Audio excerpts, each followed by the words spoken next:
My name's Daubner. I'm the general manager of the English Inn. The restaurant's been here for a very long time. It started out as an 18-year-old beer bar that my grandfather actually used to come to. He's now 89 years old, and he was here when he was 18. It's been the English Inn for roughly 45 years. My family's been here for 15 now.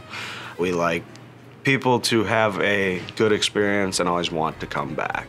So when people leave out the door, we always say goodbye, we always say thank you, we always say hope to see you again.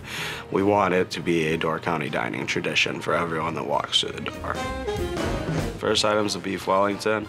It's a 6-ounce filet we sear, then we top it with a mushroom and garlic pate, bake inside of a puff pastry and set upon a homemade Espanol sauce. Espanol sauce is a beef red wine reduction. It's an item we've had on the menu since the beginning. We like to call it our house specialty. I love the Beef Wellington. I absolutely do.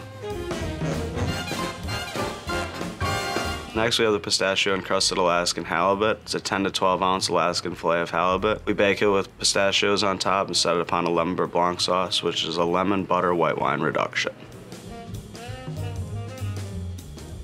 So the Lobster Tail, people can come in, they can order anywhere from 1 to 6 to 12. We do all different size platings of lobster tails. We steam our lobster, take it out of the steamer, we brush it with drawn butter, serve it with drawn butter. Juicy steamed, fresh steamed, could add on to any meal. So our spinach salad is served with fresh mushrooms, watered chestnuts, slivered almonds, chopped egg, fresh grated Parmesan cheese, served over spinach greens with our famous hot bacon dressing. The hot bacon dressing is my dad's homemade recipe.